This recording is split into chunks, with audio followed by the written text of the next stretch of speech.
on set. Places, everybody. And action.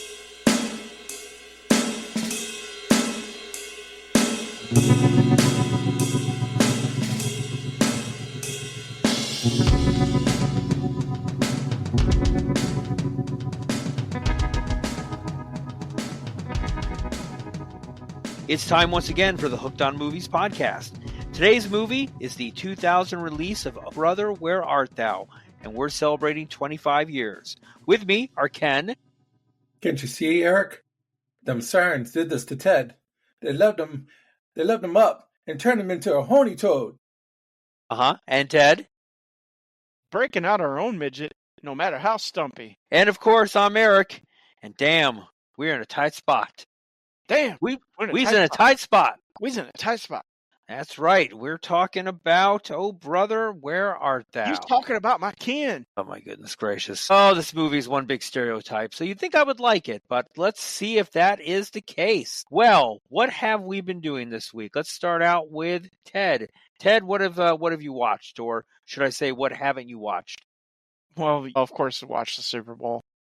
Well, we all watched the Super Bowl. Yeah, so we'll leave that Or out maybe there. we didn't. I don't know. We might have been discouraged. I know your family was probably on suicide watch during the Super Bowl. They were not pleased. Yeah. It was a quiet night. After the first half.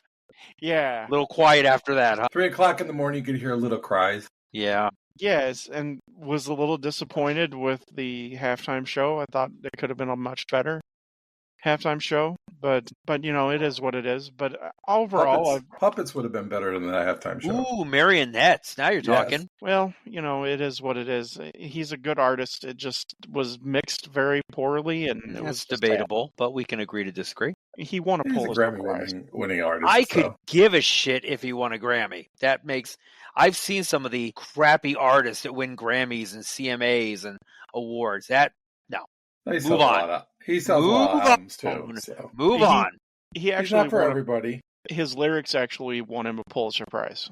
Anywho, well, it's talent. They don't just give that out. I have 3 on my wall. I know. Eric had inspired me, so I've been starting to rewatch The Sopranos. And I think last time we recorded, I said that I had gotten through season 3. Yeah, so I'm in season 6 now, and As am I. It was a very interesting. I'm not gonna elaborate in too much detail because this is not a Sopranos podcast. But I did like the first couple episodes of 6 where he was in the coma and they were playing out some character fantasy of him being a salesman or something. Kevin Finnerty. Yeah, Kevin Finnerty. The one that I like the best is when he's dying and he's supposed to go into the house with his family. Yes, got to leave the briefcase. I love that whole concept. I Yes. think that concept is brilliant. Like a heaven concept there. Yeah. Okay. Ken? I finished the second season of Evil, and I just started watching the last season of Cobra Kai, which I probably have said that 3 times, because who knows when they're really going to end this thing. But supposedly this is it, and then they're going to another Karate Kid movie sometime. Anyway, yeah, I also watched the Super Bowl. I missed the Puppy Bowl this year. I'm very disappointed about that. Oh, I think It's it was probably on YouTube. It It'd have probably been more was a closer game, the Puppy That would Bowl. have been more interesting. So what happened to the losers in the Puppy Bowl? Do I want to know? They get adopted too. Okay. There is no But- losers in the Puppy Bowl because we all win. They go to families with cats.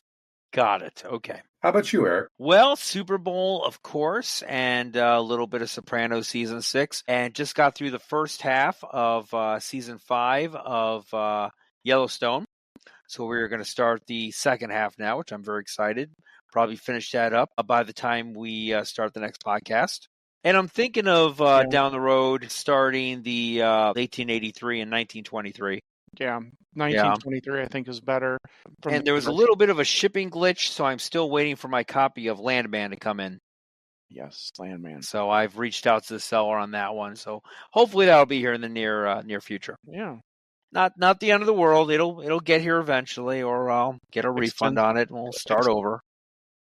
We didn't talk about this last episode, but me and Eric got to go see a Chicago Wolves hockey game a couple weeks ago, and it was 6-0 with 6 fights, and then the final fight was just everybody on the ice. Yeah, it was literally out of Slapshot. Goalie was in the That's fight, awesome. Everyone. It was awesome. We should do Slapshot. They invited the fans to come out and fight on the ice too. Sweet. It was a Yeah. beautiful thing to see. We should do Slapshot. You're absolutely right. Slapshot's an Yes. awesome movie. Yes. Maybe down the road we'll do Slapshot. All right. Oogie Oglethorpe. That's right. You guys are a disgrace. Stupid lines like, fucking Chrysler plant, here I come. I use that one all the time. No one understands why I say it either. No, of course not. So, Eric, Yes. where can they find us? Oh my goodness. Where We're right can't they here. find us, Ken? Yeah, we're We're right right here. We're right here. We are on Facebook. We are on X. We are on Twitter.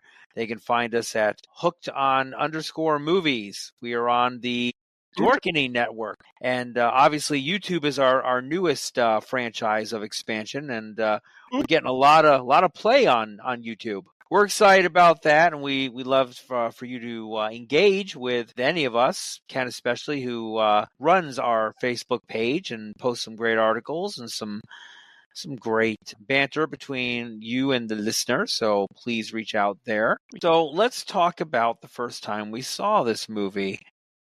We know Ken is probably cable, right? Yes, cable with the missus. Okay, so you have a specific... Yeah, she reminded me that we watched this together, but I know we didn't see it in the theater. And ironically enough, I watched this. This was a DVD rental. I watched this with my father. Not too many movies I watched with my father, which is odd, but he wanted to see this, and we sat down and watched it, and he really enjoyed this movie. Kind of like you, Ted, he really enjoyed the music. Yeah, music's awesome. And you, where'd you see it? Theater? No, Rental? actually, this came out right when I was moving up to Chicago, or to the Chicagoland area. So, yeah, there was a period there where I didn't see a whole lot of movies in the movie theater, but I rented this immediately because I actually owned the soundtrack before I watched the movie. A lot of banjo music. It's old-timey music, the origins of country music, and I'll talk a little bit about that throughout the movie because there's a lot of references and things like that. But yeah, so I actually owned the soundtrack first. T-Bone Burnett is he's an amazing music producer. Awesome. Well, let's roll into the particulars. Ted, line us up. Tee us off. The particulars. Brother, Where Art Thou? Is directed by Joel Cohen. It was a screenplay by Joel and Ethan Cohen. The music is by T-Bone Burnett. It's based off of the story The Odyssey by Homer. It has a running time of 107 minutes. It was released December 22nd, 2000. So a Christmas movie. It had a budget of $26 million. It had a box office gross of $71.9 million. On Rotten Tomatoes, it has a critic score of a certified fresh 78%. It has an audience score of 89%. And an IMDb rating of 7.7. So IMDb is a little bit lower than the Rotten Tomatoes audience score. That's interesting. They're usually pretty in line. So on our cast, I'm going to do this a little bit different. So George Clooney stars as Ulysses Everett McGill. Ulysses Everett McGill corresponds to Odysseus in the Odyssey. John Turturro as Pete, and Pete and Delmar both are the soldiers who wander with Odysseus. Tim Blake Nelson stars as Delmore, and Chris Thomas King stars as Tommy Johnson, and John Goodman stars as Daniel Big Dan Teague. He corresponds to the Cyclops Polyphemus in the Odyssey. Holly Hunter stars as Penny Warvery McGill, Everett's ex-wife. She corresponds to Penelope in the Odyssey. Charles Durning stars as Menelaus, Happy O'Daniel, the grumpy governor of Mississippi. He's based off of another character in real life. He also corresponds from the Odyssey with Zeus. Daniel Von Bargen stars as Sheriff Cooley. He corresponds to Poseidon in the Odyssey. Wayne Duvall is Homer Stokes. Ray McKinnon is Vernon T. Waldrop. He is the assistant to Homer Stokes. Frank Collison is Washington Bartholomew Wash Hogwallop, Pete's cousin. Michael Badalucco as Babyface Nelson. Stephen Root as Mr. Lund, Lee Weaver as the blind seer who accurately predicts the outcome of the trio's adventure. He corresponds to Tiresias in the Odyssey. And of course, Mia Tate, Musetta Vander, and Christy Taylor are the three sirens. And that's the cast. And how they correspond to their Odyssey. To their Odyssey counterparts. Nice. How much did this movie make? And we'll talk about $71.9 million. On a budget of $26 million. Not bad. Okay. Well, let's go to Ken's tidbits. Do. So the idea of this film just came out of spontaneously. The work on the script began in December of 1997, and half of it was written by May of 1998. But despite the fact that Ethan Coen describes this as like an Odyssey film, which is one of his favorite storyline schemes, he has never read the book. Really? Never read the book? Neither one of the Coen brothers have ever read it. I heard that. I was shocked by that because that does seem a little shocking. They only go by what's in popular culture. That's how they know about it. So I thought that was kind of interesting. And they also feel like this movie is kind of like a Wizard of Oz remake. Yeah, I read that too. That's interesting. It's more Odyssey to me than that, of course. But I did hear that one of the Coens was doing an interview, and they said, "Well, we've done the Odyssey in almost all of our movies, so we might as well just do the Odyssey." And because I had never thought about it that way.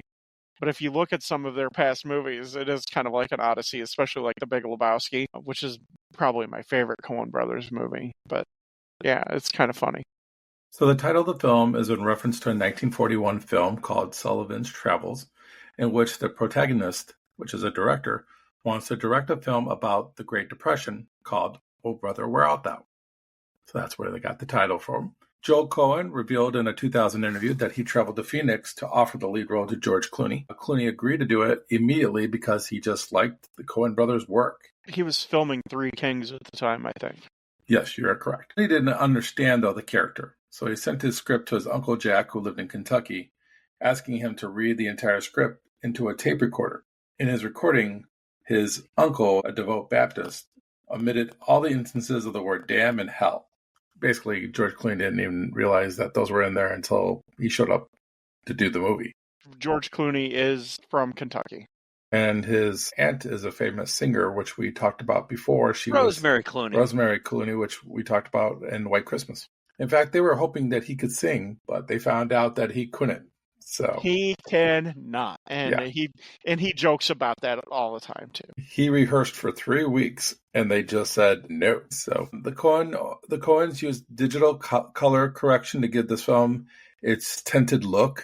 Yeah, the sepia tone. Yeah, and they used like a CGI a cow. No animals were harmed in the making of this film. The reason why they used that special digital color correction is because they said that the land that they were using was greener than Ireland. That's pretty green. So it was shot in Mississippi at the time. They also used Florence, South Carolina in the summer of 1999. So they used a couple locations. J.K. Simmons auditioned for multiple parts, but backed out when he found out that one of the characters that the Coens were leaning towards casting him as was too similar to one of his character to the character he was on in the show Oz. So then later on, they used him for other films. I wonder what part was close to his character. I was wondering if it was either the guy that was running for mayor or if it was the John Goodman character. The governors? Yeah. The governor who's the head Grand Wizard governor? That probably is it, because I believe in Oz he is white supremacist. He is a white supremacist. Yeah.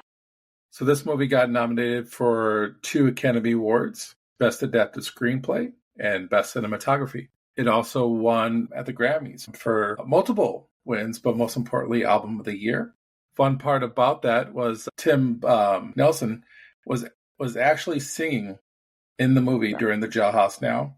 And because of that, he was the only actor in the film to receive a Grammy when the film soundtrack won Album of the Year. I believe, too, it won CMA's Album of the Year as well. I don't count CMAs. I'm sure that pissed off both every artist of the Grammys and the CMA who were nominated. Well, no, I doubt it. It's not like Beyonce. I mean, these are legitimate country artists. I mean, like in the in the Jailhouse now. I mean, Alison Krauss does a lot of the soundtrack, and She's so awesome. does I love Alison Krauss. Alison Krauss is amazing. Her stuff with Robert Plant is, Oh, that's a great album. Yes. I mean, it's ethereal. It's amazing. But yeah, no, and a lot of this music too is heritage stuff. Like in the Jailhouse now is Jimmy Rogers. I mean, You Are My Sunshine is not an original tune. You Are My Sunshine was a Jimmy Rogers song, and the Carter family's featured in this movie as well. They're not in the movie physically, but they're singing. But they're featured. The song, one of the songs is featured, and we'll talk about it when we get to that part of the movie. But that's all I have for Ken's tidbits. So, Eric, why don't you go ahead and get us to the setup? So 3 convicts, Pete Delmar and leader Ulysses Everett McGill, escape from a chain gang to retrieve a buried treasure before the area is flooded to make a lake. The 3 get a lift from a blind man driving a handcar on a railway. He tells them they will find a fortune, but not the one they seek. The trio make their way to the house of Wash, Pete's cousin. They sleep in the barn, but Wash reports them to Sheriff Cooley, who, along with his men, torch the barn. Wash's son helps them escape. The next day, Pete and Delmer get baptized in a river, but Everett refuses. They pick up Tommy Johnson, a young black man who claims he sold his soul to the devil in exchange for the ability to play guitar. In need of money, the 4 stop at a radio station where they record a song as the Soggy Bottom Boys. That night, the trio part ways with Tommy after their car is discovered by the police, and they briefly fall in with the outlaw Babyface Nelson. Unbeknownst to them, the recording becomes a major hit, and that's the setup. So the movie starts off interesting because they show them working on Chain gang. They're Right. convicts, breaking up rocks. but they're singing an old time song. Which is an actual recording of convicts singing. Right, that's what I was going to say. They actually got this old recording at the beginning of the film, and right off the bat, you could see that this film looks different. I talked about the way You mean that it's the coloring, the coloring. sepia. Yeah, definitely.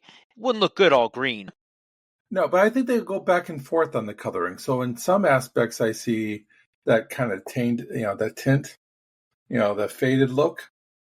And other times, it looks very colorful, very modern looking. So it looks like they went back and forth between the two type of styles. I love how it opens. I love even the credits. It's kind of like going to a 1980s Nickelodeon silent movie type. How it opens that way, I think it sets the tone for the movie really well. And then you have, like you said, the chain gang, which ironically, I think in Mississippi they still did that up until a few years ago. The hard labor.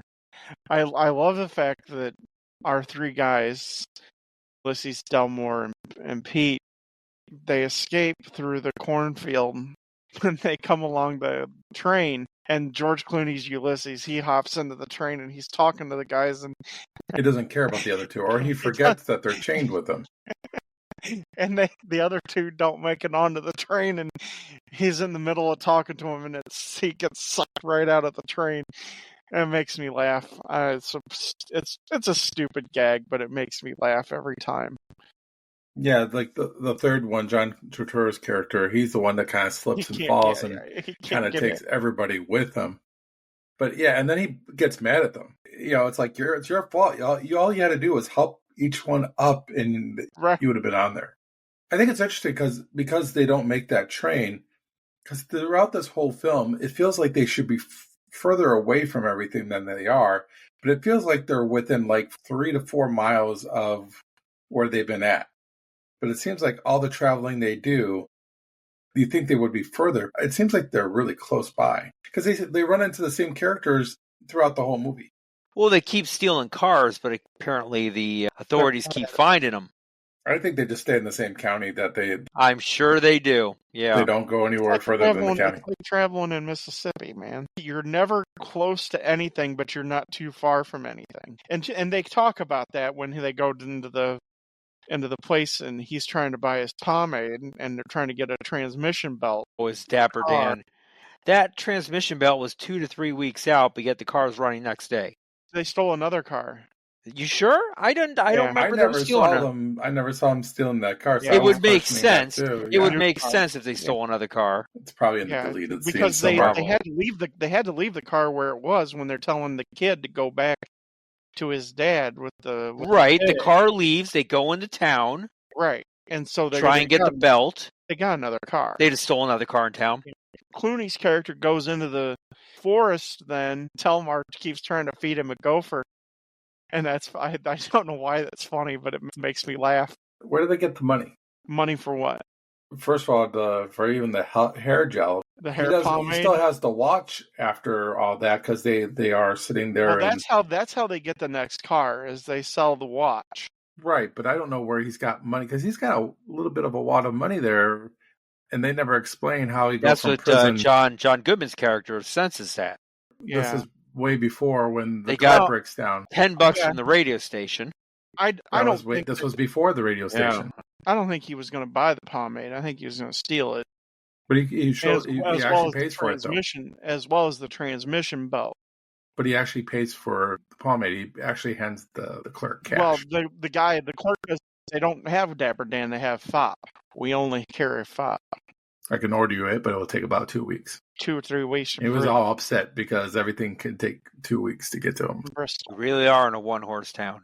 You were talking about earlier, they escape, but I almost don't buy their escape because there's 3 of them that are chained together, and they pop up every once in a while. You can't tell me that nobody notices Somebody's not 3 guys running away with chains. I mean, it's In Yeah. prison garb, too.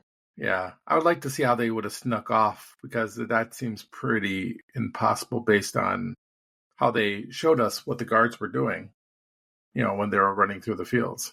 It's not as crazy as what you think. We'll just put it that way. Those chain gangs would go on for a mile. The guards are on horses. So, and they can't cover everybody all the time. So it's not that crazy.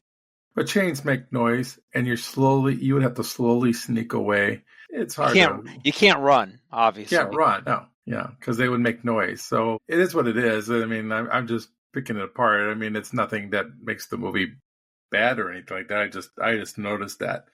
And then, of course, they make their way to the handcar that's driven by a blind man. Yeah, and it tells them about the treasure. You think they would have helped him pump the handcar to Right. go faster Right. so the dogs don't catch him, but no. He's the Oracle. He tells us what's going to happen. So here again, it's just like the Odyssey. Which I've never read either, so when people talk about the Odyssey, I don't know what the hell they're talking about. I'm like the Coen brothers in that way, except they know based on movies and all that good stuff. You never had to read any Greek mythology or anything. You know the story of the Battle of Troy, right?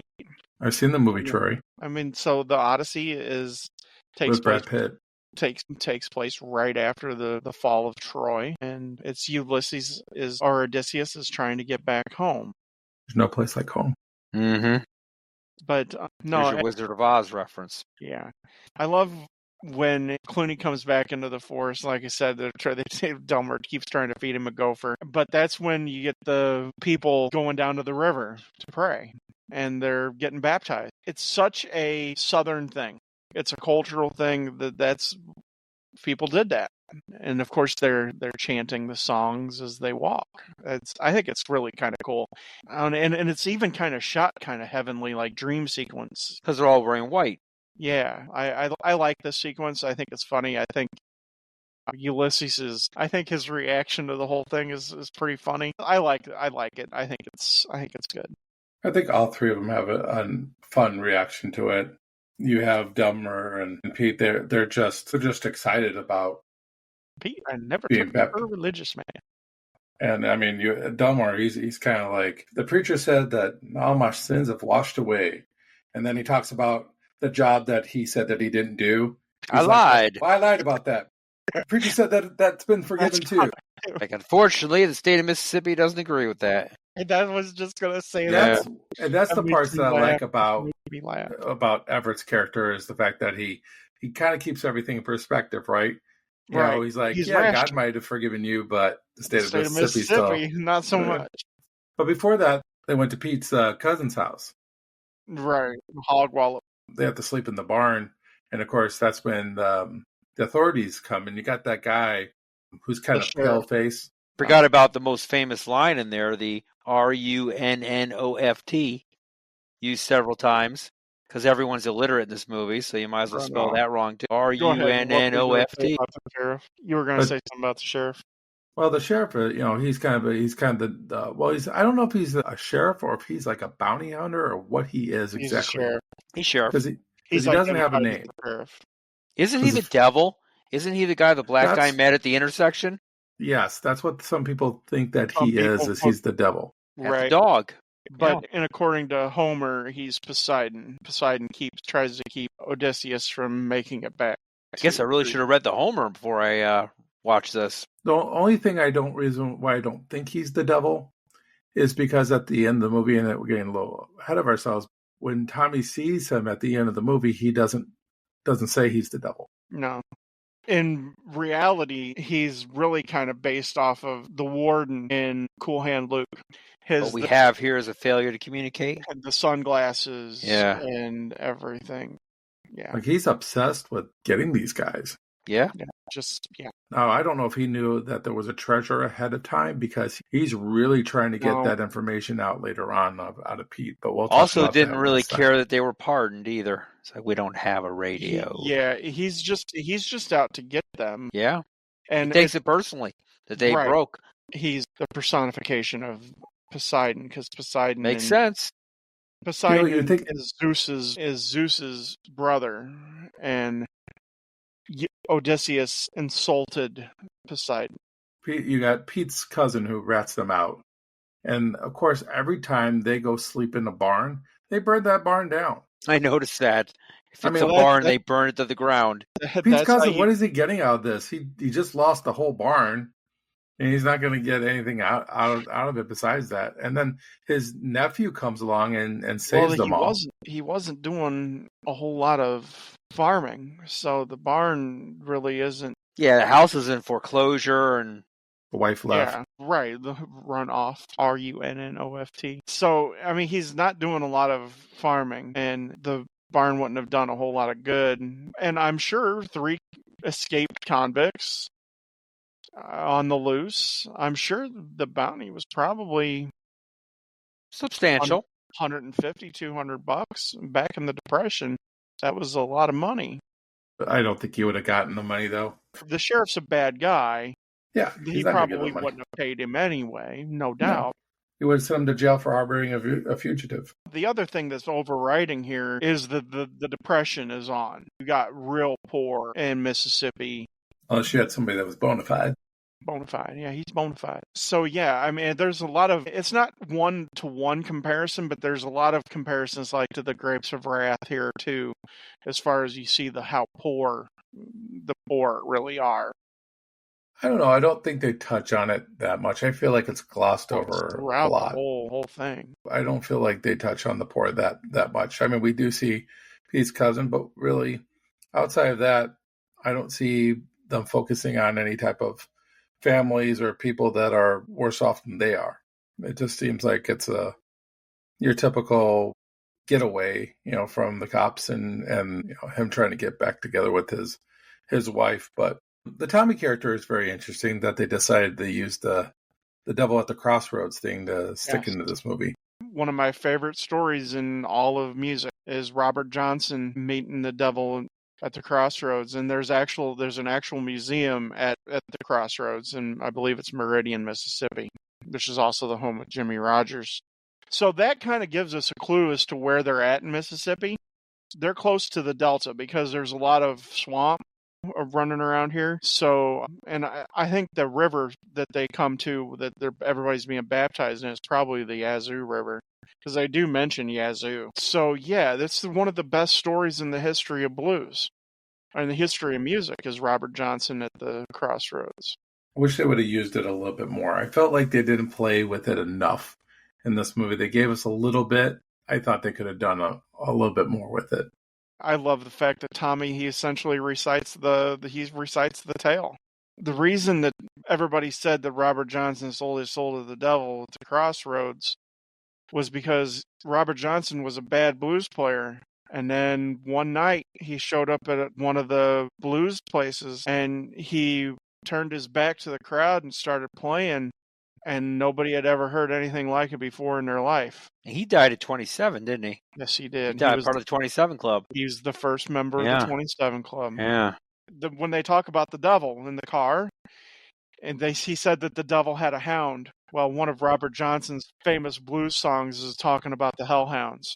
And So the sheriff yeah, does have a hound with him he at does. the end. He does have a hound with him at the end too. And he's as white as they are, and sunglasses and everything. Whiter. Whiter. I love Ulysses. He's talking. He goes. He gives the Christian version of what the devil is supposed to look like. Yeah. Yeah, Yeah. he's got a Scales tail. and horns and a tail. Red. Red. Yeah. And I love. Well, wouldn't you know, Delmar and Pete have been saved earlier today. Looks like I'm the only one unaffiliated. Yes. And then they end up going to the radio station because, radio is now becoming a big thing. Huge. And of course, they say that some guy is paying money to sing in the tin can. That's exactly what happened. Now we're talking to the origins of what they called back in the day, back in this time. It was called hillbilly music. And you talk about the first people who were recordings. I mean, the biggest being the Carter family and Jimmy Rogers are the most famous and most prolific. But yeah, these little radio stations that popped up like that was the lifeblood. And then you had major stations like WLS and WSM out of Nashville, which produced the Grand Ole Opry. I love the fact that this thing is out of nowhere. There's nothing but That's cornfields exactly around. You how got the they one operate. guy. The one guy he's working. Blind guy. Well, yeah, he's blind. But yeah, Well- no, that's how they operated. It was out in the middle of nowhere. Yeah. Because you But had I'm to saying get a clear in signal. the fields, in the cornfields, you got the one guy that's working the cornfield when they're coming Yep. by with the Yep. with the election stuff, propaganda and stuff. And you got the midget. He's got the broom going. It's just one guy. And the guy and the two women on that truck are a representation of the Carter family. Who's the midget? It's not. It's not Peter Dinklage. It's not Meter. No, I know it's not Mini Me. No. Totally drawing a it's blank on his name. Some unknown. Vern Troyer. Vern Troyer. Thank you. All right. I knew it wasn't Peter Dinklage, but some unknown. Okay. He's an Some angry unknown. elf. Vern Troyer. Yeah. I love Yeah. Stephen Root's portrayal. Yeah. He's just Oh yeah, and he does when he goes into his characters, he just you played embodies his Negro character. music. And then of course they lie and they're like, yes, three of us are Right. black, Yeah. except for our guy who plays the guitar. He's white. And they Oh, have to that flip makes that me laugh. around. Right, that makes me laugh all the time too. But I mean, this is the song. This is the song of the movie, brother. I mean, this is the Man of Constant Sorrow. It was a big hit, huge hit. Huge hit. I mean, you can't even imagine how big this hit was. It was massive. Oh, yeah. It was number Well, the video one on helped, the country too. charts. Oh yes, exactly. The music video helped this thing do as well as it did at the box office. Yeah, definitely. And then when they come out, you see Pappy O'Daniel, which is interesting because I guess he's based off of the governor of Texas in the 30s, who actually had a group follow him and did a thing on the radio with him to produce his campaigns and stuff. The Nashville radio station, WSM. yeah, WSM, that's the Grand Ole Opry, but it was based off of it was a health and life insurance company. And of course, WLS was out of Sears, Chicago world's with- largest store. Yeah, world's largest store, Sears Roebuck. How's that working for them now? Not so good. On all accounts, I might add, but that's here nor there. But I mean, they were nationwide. I mean, Yeah, it's a 50,000 watt clear channel. yeah, no, and it was massive. And so yeah, so I mean, this little station in Mississippi, yeah, and this is how people would have listened to music, and it's how they would have gotten news and everything too. So this is really, really, really accurate. I mean, it's super, super accurate. I wouldn't expect anything less from the Coens, but it's really on point. The only thing I don't think is accurate is I doubt if you would have really paid them $10 each. It's a lot That's of no. money. That's No, a lot they- of money. especially in Depression era. Okay, so a little station like that wouldn't have cut the records. You would have had to go to the RCA Victrola recording studio in Bristol, Tennessee, or Bristol, Virginia. It's on the border between the two states. It's half and half. That's where the Carter family and Jimmy Rogers, that's where they recorded, was out of Bristol. But no, they paid him $10. They would have paid him more. Actually, back then, they were paying them more, and actually it was a really good contract. They actually got to have the writing credits. But there's no contract here, and even in the beginning before they even showed up, they said it was a whole lot less. And then he decided to just give him $10. If I remember that, this is I think they said that he would have paid him like 50 cents or something to sing in the can for to come out with $10. That should have taken care of them all and got them to where they would have needed to get to without having to steal cars and things of that nature.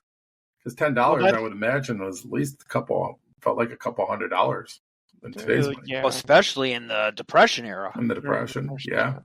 Well, that's why Ulysses makes up a fourth person, or makes up a fifth person, so they can get an extra $10. I love the name Soggy Bottom Boys. Yeah, Soggy Bottom Boys. I wonder where the name comes from. I didn't find that out. Ulysses he mentions them being soggy, something about them being soggy earlier, like a couple of scenes earlier. Was it being baptized in baptism? I think so. But yeah, no, Yeah. it's in the script. But yeah, no, this is really cool, and the song is amazing. This was a song from the teens.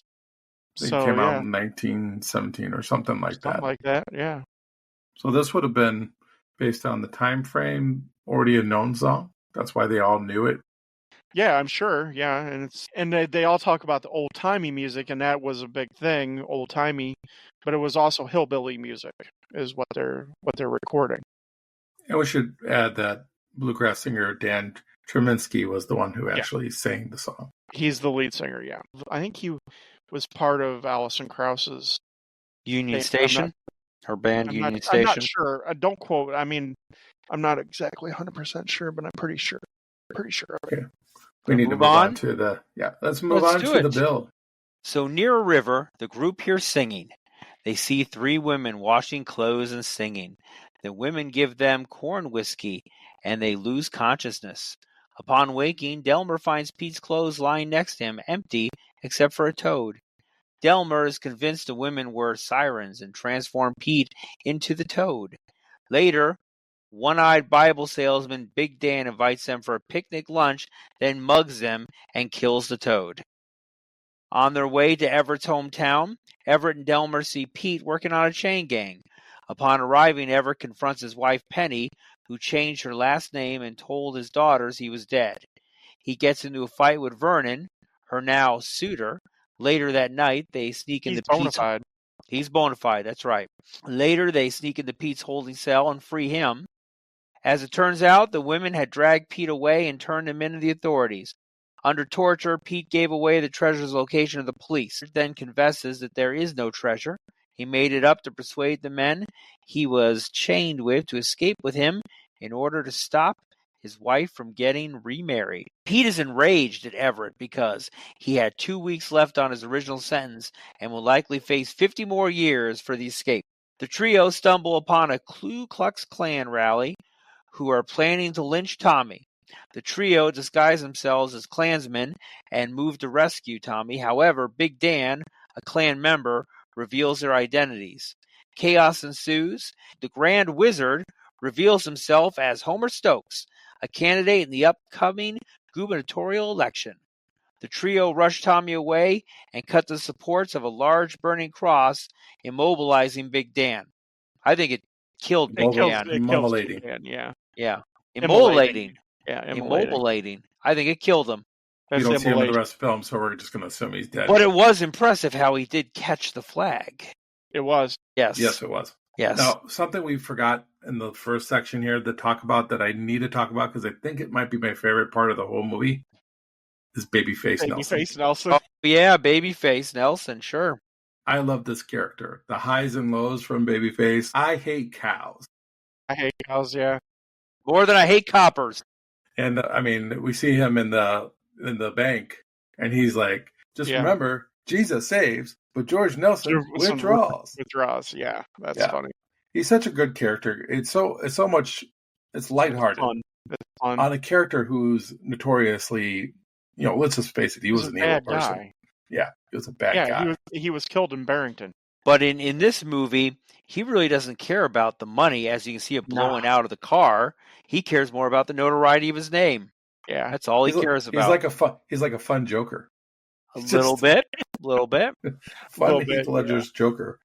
Because he doesn't have a care in the world, but he gets depressed when that lady says babyface. He then all of a sudden goes from this big high to this big low, and all of a sudden he doesn't care about the money. I mean, he doesn't care about the money beforehand because he lets it all fly out of his satchel. To push it down. Right. It seems like there should have been a whole lot more money there at the end because, what Big Dan does to them later on. But Babyface, he's just a fun character. We see him, of course, later on. I love how the car hits the cow, too. And that was digitalized. That wasn't real. That didn't happen. Nor was he shooting the cow full of lead. That wasn't real either. No. It's funny that they didn't use a Thompson submachine gun. Tommy gun. Because it uses a Walther PPK. Yeah. He even mentions Walther. I don't know. Tommy gun. I mean, the Tommy gun was the most well-known gun used. Maybe it's product placement for the movie. Maybe. Because Walther still makes guns today. Maybe yes, they do. Maybe got it on sale. Product placement. I love the fact that we just had Delmer get baptized, but he found this to be a real hoot. He's really enjoying his time with Babyface Nelson. Delmer's so innocent. You have a hard time believing that he actually knocked over a Piggly Wiggly. Well, I think he knocked over that Piggly Wiggly because of his farm that went over. Right. Yeah, I think so. I think that's where you'd like when you talk about the depression. I think that makes him give no choice. Yeah. I don't think he means to do harm, but the fact that he talks about robbing banks is, I can see where the fun of that is. It kind of makes me wish that I didn't get baptized. So he's a great character. He's by far one of my favorite characters in this whole thing. He's so innocent to everything around him because they meet the sirens who lead them astray, and he thinks that Pete got turned into a toad, a horny toad. They left his heart. They left his heart. Yeah.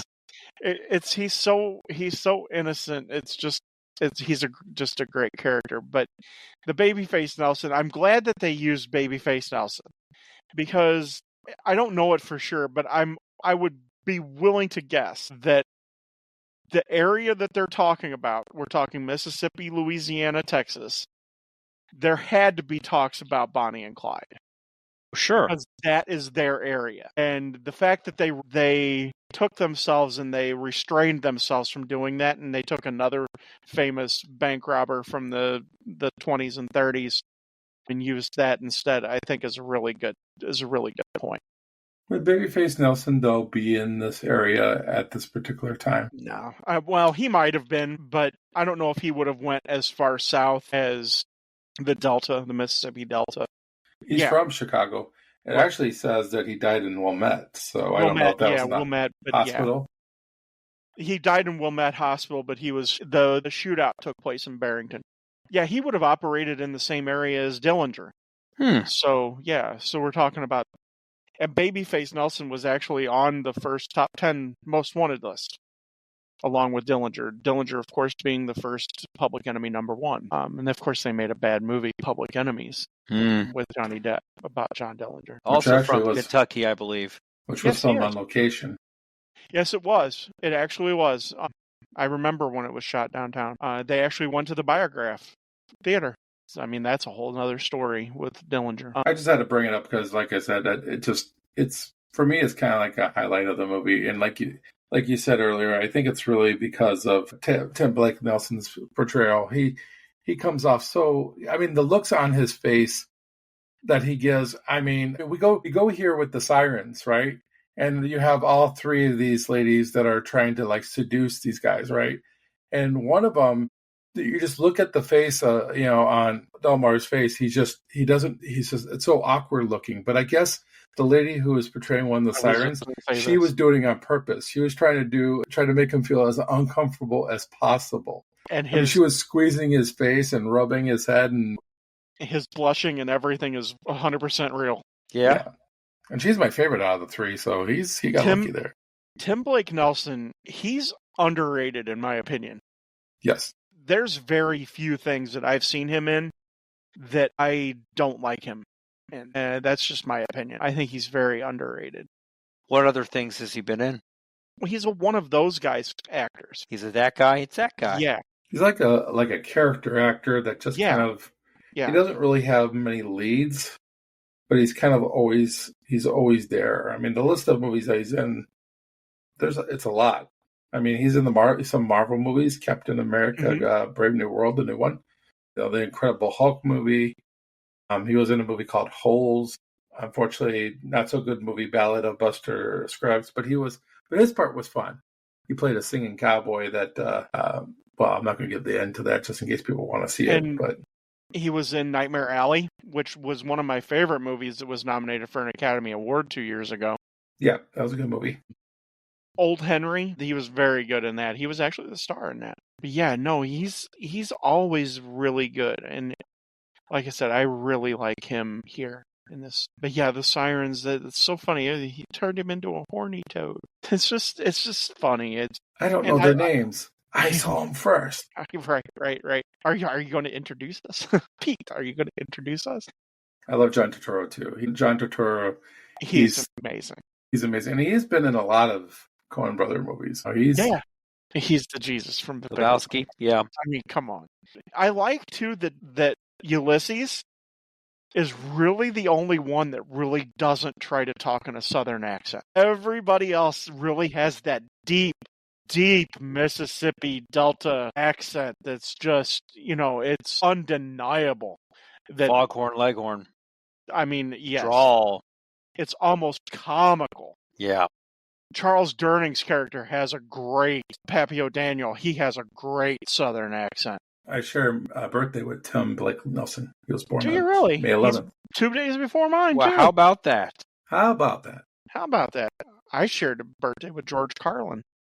So you got that going for you. I got that going for me. But, yeah, no, that's pretty cool. I didn't know that. Tim Blake maybe because George Clooney can't do a Southern accent. Let's be honest. Is George Clooney a really good actor? I don't know.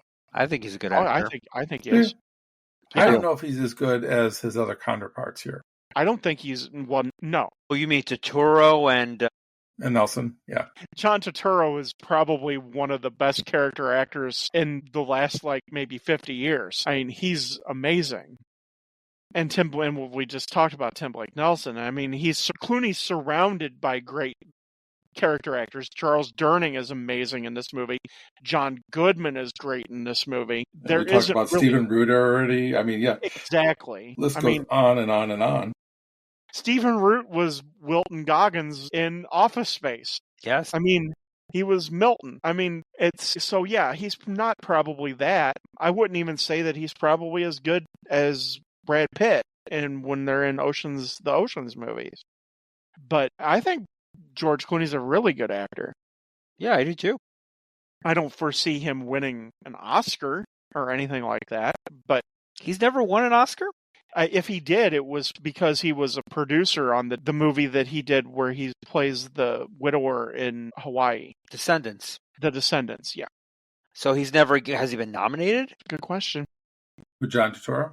John Turturro has, I'm sure, because wasn't he nominated for Quiz Show? I believe so. I mean, that's not taking anything away from either of these actors, clearly. Well, good Lord, no. No, it's not. A well-acted movie. But I feel like George Clooney is more of a, he's kind of like the ladies' man kind of guy. He's there star. for, he's the a movie eye candy of the movie. I mean, I actually think his best acting out of all the movies I've seen, which is going to be really weird, is going to be Till Dusk Till Dawn. For whatever reason, for me, it's a good movie. That character plays is kind of different from everything else that he does. Another immensely well-written movie. And unfortunately, the fact that movie helped him get Batman and what he did with that Batman role is just... No, we don't talk about it. We're not even going there. No, that was the low point of everybody's career. It's almost unwatchable. As far as how smart Everett is, when they meet up with Big Dan, he becomes like this big dummy. Big Dan is, pretends he's this Bible salesman. John Goodman's great in this, and I love the fact that they go back and forth because they got the gift of gab. Got the gift of gab. Got the gift of gab. Come on, isn't it? Somebody wants to take you out into the middle of nowhere to have a picnic. Yeah, that's a little. I mean, come on, he hook, line, and sink. He fell for that one. And then he hits your front over the head, with a tree branch. I mean, it's more like a tree log. It's a club, right? Yeah. And he's just sitting there going, "I don't get it. I don't get it." Little naive. Because he's drawn in because he has the gift of gab too, and it's funny. I like that Everett, he trusts him, because Everett talks about that Pete and Delmar are the crosses that he has to bear after they get saved, and I think it's funny. He's like, this guy, he relates to me. He's smart like me, and he gets out hoodwinked by John Goodman's character. And I think because he's looking at him as, because he has to get the gab, and because he talks so well, he's so focused on that he doesn't see what's coming. Even when it's happening, he doesn't see what's coming. So when they're in the restaurant and they're leaving the restaurant, we see Pappy O'Daniel again in the restaurant. Is that his son he's talking to, the big heavyset guy? Yeah. And then his two campaign advisors, he tells them to write his concession speech, and they're like, he okay. Gets up. And he throws his hat at him. But directly behind him is a bust of Homer. So yeah, that's a little interesting little nod. An homage, yeah. Yeah. But Charles Durning, I love Pappy O'Daniel. He is a total Southern politician. Yes, he is a stereo. Everyone in this movie is a stereotype. He's a major stereotype of a Southern governor. And the guy who plays the guy running against him, I mean, he's the reform character. And that's a huge thing during the Depression. I mean, we're talking about in this area too. This is Louisiana. You're talking about Huey Long, and we're talking, these are politicians who have, you want to talk about the gift of gab. These guys can talk. They're just like preachers. And that's what Pappy O'Daniel does. He talks just like a preacher, and he speaks to the people and his constituency. He's a career politician. I love the layers that they put upon him, because he can be very, like, for instance, when he sees the guys who are at the radio station, he dismissed them. Right. Not only does he dismiss them, he's rude to them. And he's kind of mean to the people that are helping running the campaign. But then later on, when we see him, on stage, in his element, he's doing the dance. He's working the crowd. Yeah, there's irony in that, doing the dance, and that's what's great about Charles Durning. He's able to put layers on a character that has limited amount of screen time. He's great. There isn't one character in this movie that's not written great. In the last movie we did, everything's tied up together. There's no strings that are left unpulled, and I like that. I like a tight story like that, and it's all tied in with the old-timey, I mean, nowadays we call it bluegrass, but it's really Americana. I mean, without this music and the fact that, of course, we got Tommy's character, who's a blues man, without this music, there's no rock and roll. No Elvis, no Chuck Berry, no Little Richard. Rock and roll as we know it would never have existed without this music. And I love it. I think it's great. Talking about Tommy, we do get to see Tommy again now, and unfortunately the Ku Klux Klan has got him, and they're going to hang him. This is so funny.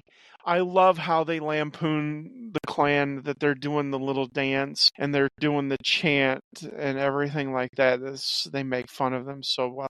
The only other movie I think that makes fun of them even better is in Django Unchained, where they really make fun, where Tarantino just really makes fun of the Klan. Blazing Saddles. Blazing Saddles too, yes. Of course. Come here, boys. Where are the white women at? Yeah.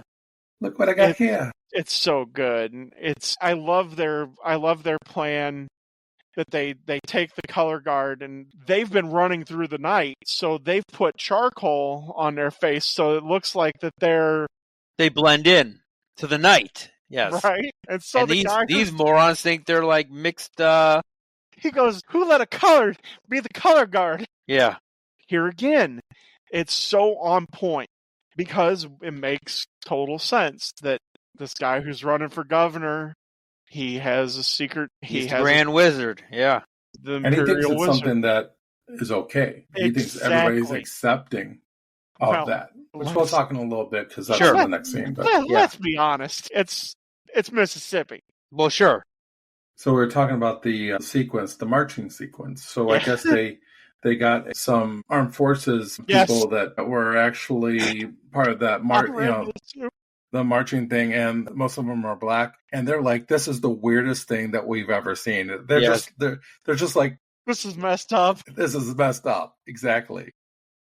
I would have loved to seen just the reaction of all that because I'm watching the marching, and I'm like, Well, it's great. it's They're really awesome. good I mean, at it. I know that the Ku Klux Klan isn't this smart to No, have this kind of Not at all. choreography.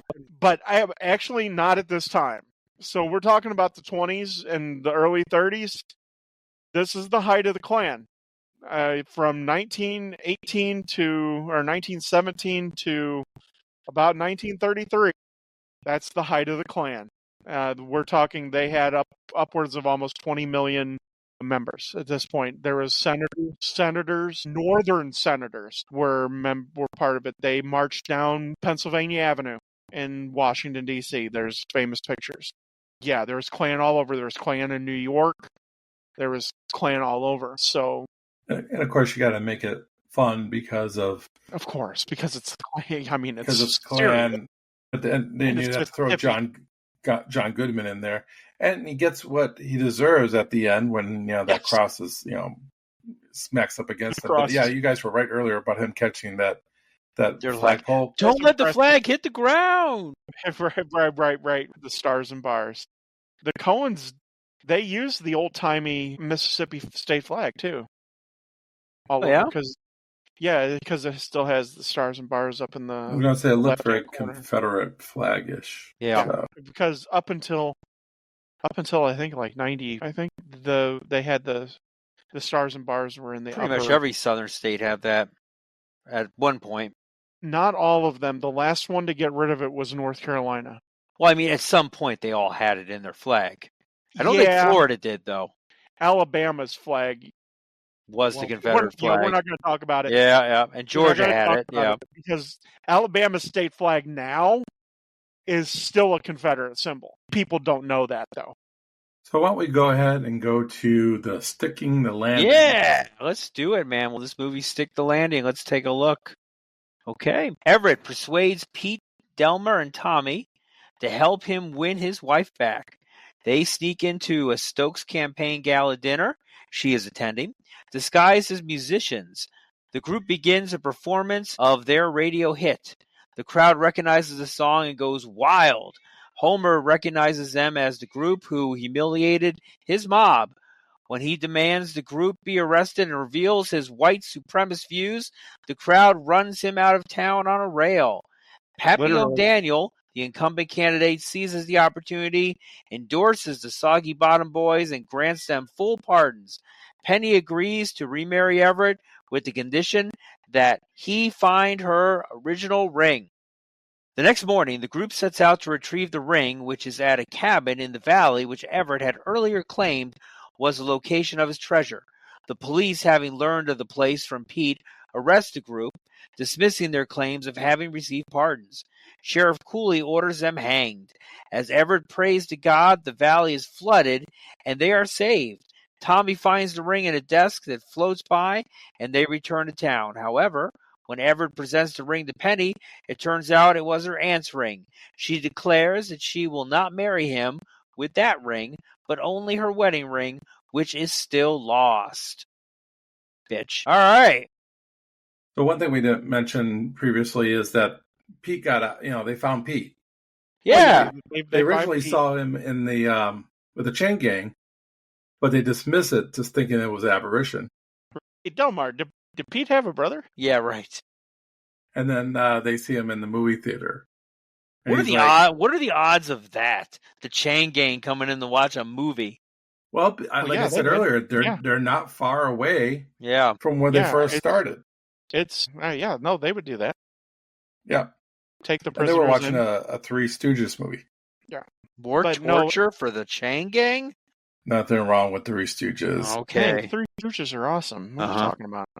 Anyway, we also didn't really talk about. So there's the thing in the park where that's where we meet the guy who's running against Pappy O'Daniel. We find out that he's the Imperial Wizard of the Ku Klux Klan. And later, that's where Ulysses finds out that his daughters, they have different they went to their mom's maiden name because he's the paterfamilias. He's right in front of them, and they're like, "You were hit by a train." What good have you ever done except Yeah. get hit by that train? He's bona fide. Yeah. But we get this probably the silliest sequence in the entire movie is the fight between Vernon and Yeah. Ulysses. It's so bad, it's so funny. I absolutely love it. I think it's hilarious. Vernon's like a string bean, but he can throw a punch. And we find that He Ever was- can't fight at all. Apparently. Ever misses every He's- single time. Yeah, his defense It's so funny. is like a field goal defense. His arms are up in the air instead of like protecting his face or body. It's so great. It's so funny. And Holly Hunter she is so good. She is just to the point and straight up and just her. Now, my husband must be a right. drifter. He must be a drifter. He is hit by a train. Oh, that's so funny. I love the three little girls that are the singers. I love that whole little sequence with them too, because they're like, you're not bona fide. I love the fact that he didn't even know that he had another child. The baby, yeah. When are you going to tell me about this one? And then they get kicked out of the Woolworths. And Delmar later asks, he goes, was it all of the Woolworths or just that one location? God, So he must have known that she was going to go to this dinner because they go sneak in. yeah. And I guess she mentions that he's helping this guy run for governor. We know that's what he's doing, but I don't know how Everett knows that this is happening. Well, I think that I think they essentially follow him into this. I guess is it a dinner or whatever? It's like a fundraiser. High price fundraising event. Which both of them seem to be at, so I don't know.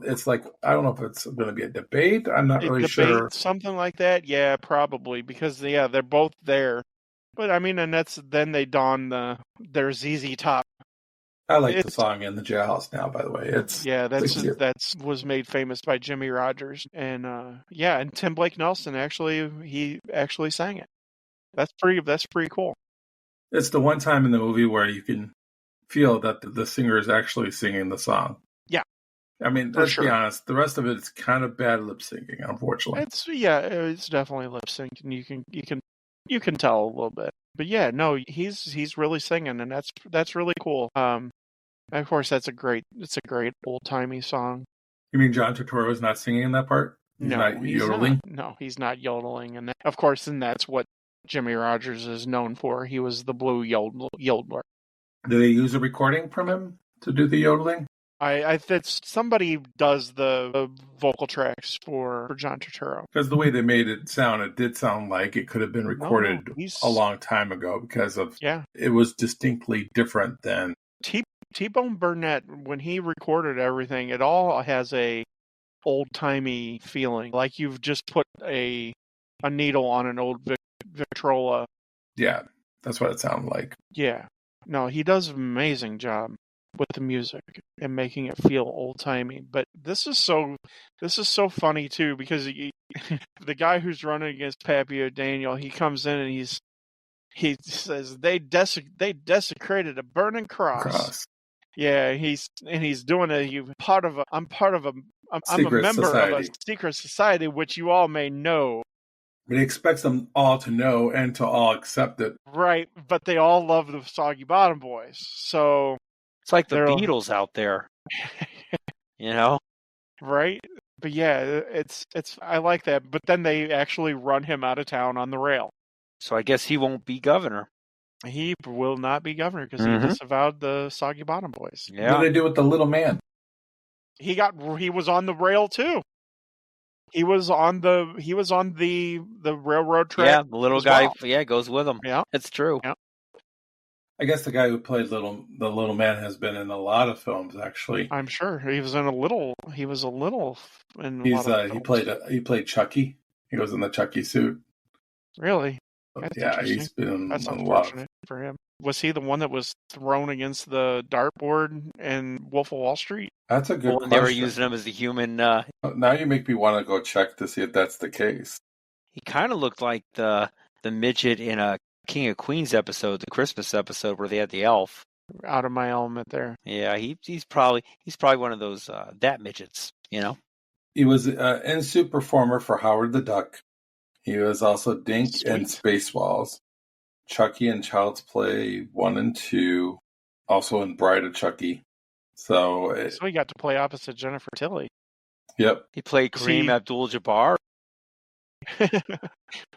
Was he one of the Munchkins in Wizard of Oz? No, 39. Yeah. Well, here's the weird thing. Like, a lot of guys who are that small, they were Ewoks in Return of the Jedi. Yeah, he's a little too. He He's would be a little too young for the. Well, he would have been 20 at that time. Or Davis. He was a dink in Spaceballs. He said. Yep. He's one of the dinks. Yeah, he's one of the dinks. So funny. Think. You were talking about how he doesn't read the room correctly as far as. Oh God, no, he doesn't. No. Whereas the governor actually does. He realizes that the crowd doesn't particularly agree with this assessment. The candidate, wasn't he ahead in the polls too?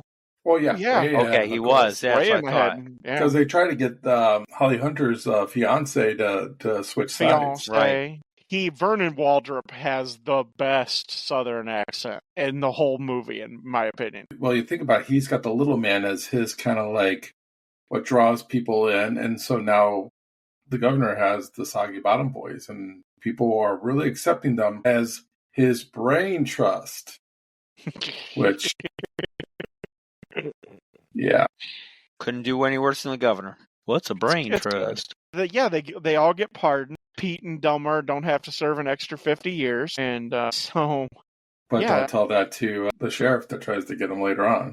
That's a crazy thing. So we meet the sheriff up again, and they're gonna hang all four of them: Tommy, Delmar, Pete, and Ulysses. And because they have to go back and get the ring, which I'm sorry, but I think she's a little bit too greedy in this situation. You think so? Yeah, just a little bit. Little high maintenance. Granted, I agree with her that he shouldn't buy the ring. Cheap from Vernon. Yeah, from Vernon. I agree with her on that. But get real cheap. But he doesn't have to actually go back and get the old ring. Apparently she counts to 3. That's it. So he gets upset. Who wears the pants? She counted to 3. They see Babyface Nelson again, of course. Oh yes, and he's gonna ride the lightning, mob. Baby. Ride the lightning. Looking forward to it. And he actually mentions Old Sparky. Okay, so here's a stupid little tidbit. Do. Yeah. Every state that had an electric chair had a nickname for their electric chair.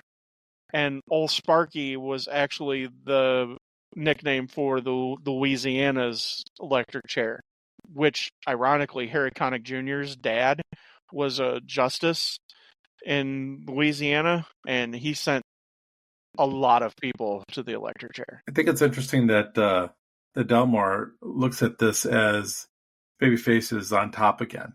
Yeah. Because like he's on top again. Yeah. And Everett just got this look on his face like, no.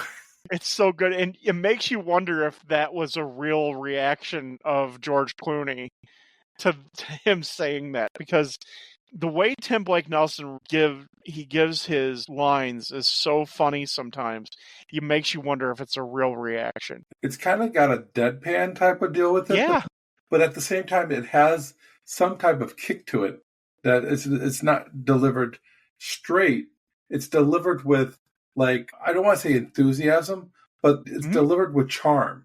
Yeah. He's got this little thing about him that when he says a line, you can't help but have a little smirk on your face when he says it. He's great. I will say, though, this comes to the part of the movie where It's my least favorite part is the end here.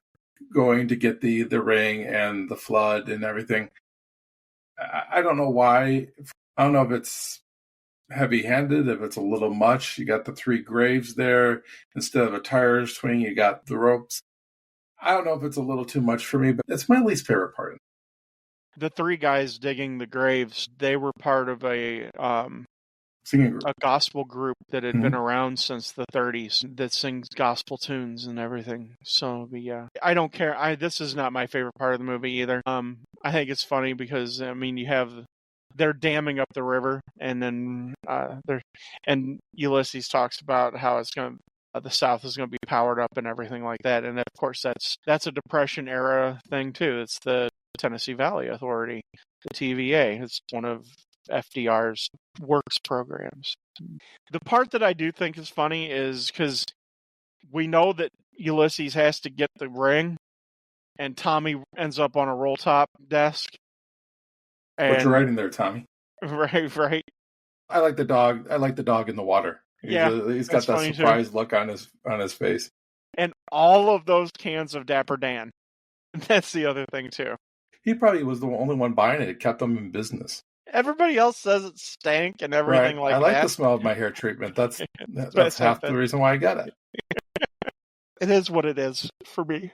But I like it after that whole scene's done and Ulysses is back with his wife and they're walking and all the girls are following him and on a string. And how are you going to keep all those girls together? And she says, that's not my ring. What is your aunt's ring doing in there in the first place? It was probably handed down or was given to her. And she's being unreasonable then because she's like, she still wants it, even though it's in the bottom of a river right now. No, lake. A lake, river, pond. It doesn't matter. It's below. It's underwater, and there's no way to get to it. Right. But we do see the blind man at the end here. He's still doing the cart. Yeah, and that's a common thing through Homer as well. Homer that character would have come back to put like a coda at the end of the movie. I would have liked to see what happened to Pete and Delmar. I mean, I know the part with the governor and his brain trust, but I would imagine that Delmar got his farm back, like the governor did something probably to help him get the farm back. But maybe I don't know much about Pete though. I don't know what Pete did. I don't even know why Pete was in jail to begin with. I don't know what Pete did before jail.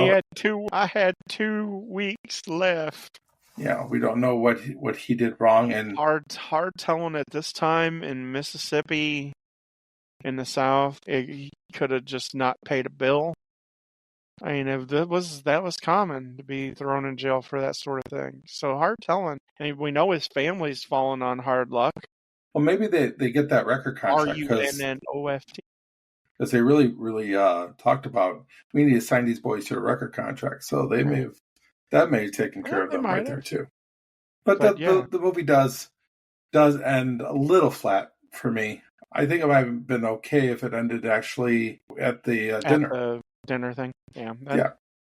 And when I first saw it for the first time, that's where I thought it was going to end. But they needed to tie up the whole thing with the treasure sheriff and the ring, and yeah, I get it to a certain extent, but I like it that way. Or ended up with Babyface Nelson being led off to being electrocuted. I think that's a nice way just to be done with it. Because actually, they fight at the end of the movie just like they fight on that scene right there, too. So I feel like it almost double ends. How about we go to our final reviews of the movie? All right, that's a great idea. Let's kick it off with you, Ken. I like this movie. It is a movie that when it's on, I definitely watch it. It's not something that I pop in when on a whim. But when I watched a lot of movies on cable, and this was played a lot on cable back in the day, I would watch it. Well, like I just said just now, it ends kind of weird for me, but I think the pacing is good. The music, of course, is amazing. George Clooney is surrounded by the greatest cast of supporting characters. These guys are the character actors above all character actors. Charles Durning is one of my favorite character actors of all time. I think there's a great balance there. So I'm going to just go right to the point. It's a 4-hook movie for me. That's where I'll end with it. All right. How about you, Ted? It's no secret. I've not made it a real big secret that how much I love this movie. This movie it's great. I think it might be probably my second or third favorite Coen Brothers movie. That's how much I like it, because I really love the Coen Brothers. This is great. The cast is amazing here. The soundtrack is just amazing on so many levels. And the fact that it encompasses a time in America's history that I find very fascinating and I like a lot too.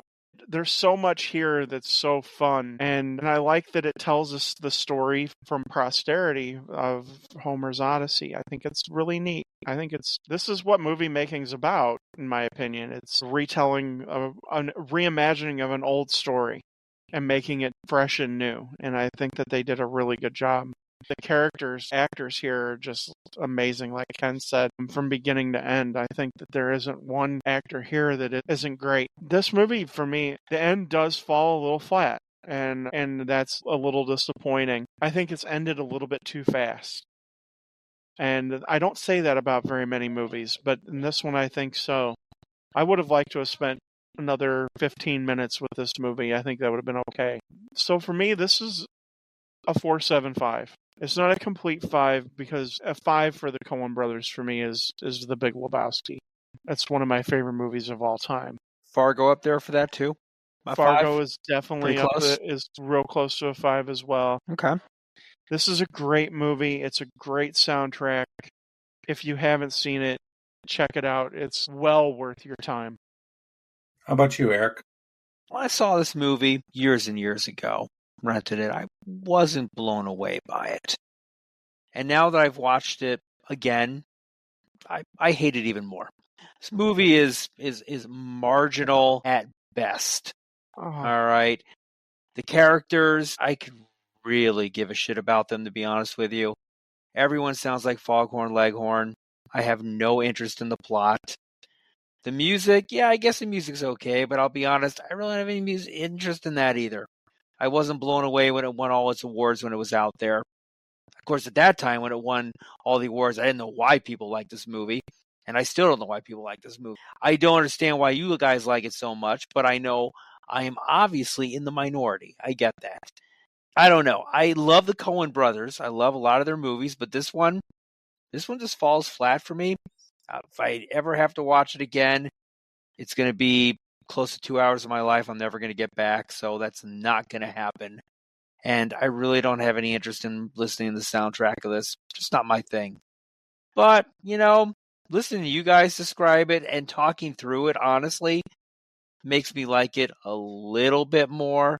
But for me, it's maybe 2 hooks, 2.25 hooks, and that's being generous. So I'm the one who don't like it. That's it. Well, there has to be a pooper in every party. Yeah, well, I know a lot of movies I like, you guys You're don't like. fuddy-duddy. So I'm not a fuddy-duddy. I just like a little bit more than I say for 2 hours. I will say this is my favorite Coen Brothers movie. This is your unfortunately, favorite Coen Brothers I'm not movie? like you guys. I'm not the biggest Big Lebowski fan. I mean, I like it. Don't get me wrong. So I'm the one with the problem, is what you're saying now, right? Okay. Well, I'm not going to give Big Lebowski 2 or 2.25 or whatever you gave this movie. The Big Lebowski is a masterpiece. I would agree with that. I don't understand. As You're out is of your Fargo. element, the love Connie. for it. As is Fargo. To each their One own. of these days we'll do that, and I'll just have to rewatch it again. I own the Big Lebowski. Everyone which is funny does. because I don't own this movie, which I was Because surprised it's that I didn't freaking own it. amazing. I get it. We all have our own opinions. Well, it's so had things that the Coen Brothers can't do and no wrong. So I wouldn't they go can that do wrong. far. Yes, they've done wrong, and you pointed that out the other night when we talked about it. We know not everyone is a gem, and I know I'm in the minority when Yeah. it comes to this one, but that's But- cool. Whatever. They have more hits than misses. they don't have a lot out there. Not really. I think they have 8 movies, 8 or 9 movies altogether. Talked about Tarantino-esque. Did they do any independently? Like maybe one of the brothers did one? Okay. Blood Simple was their first movie. Actually, it's funny. I believe it was Joel Coen. The Cabin is the way they created it was an homage to the Evil Dead series because he The Evil worked Dead, on yeah. Yeah. He worked on the Evil Dead movies. Yeah, which I read that too. I did not know that he was connected to Sam Raimi that way. That's pretty cool. Small world. So, It's a what small are we world doing next, after all. Ken? For the next 4 movies, we're going to focus on 50th anniversaries. But the next movie is we're going to focus on the 50th anniversary of Saturday Night Live by reviewing the movie that just came out last year, Saturday Night. Yeah, and you can catch that currently on Netflix. So it is a newer movie. We know not everyone has seen that one. So if you can hopefully watch it before you listen to this, it would probably help out a great deal. I know I'll watch it before we talk. So I won't. no, yeah. No, I mean, I think Ted's the only one who's actually watched it so far. Yeah, out I've of the watched 3. it. I've watched it. Yeah, I have not seen it yet, so I'm definitely looking forward to viewing that one and giving my opinion of it because I am a big SNL fan. I think we Me too. all are for the most part. Maybe okay. I think everybody of our generation. has. Yeah. So At least of the original cast. We can go back and forth on other casts. In general, I kind of like there's mostly every cast that's been out there. there's really 2 great casts, and that's the mid '90s cast and then the original cast. yeah, Those, there's 'cause, some. I mean, The current cast is pretty funny. The last 10 years They has are. been good. There's been some Yeah. hits and misses. yeah, There's always some I don't want to say bad apples, but some actors and actresses in SNL that are like, why the hell are they here?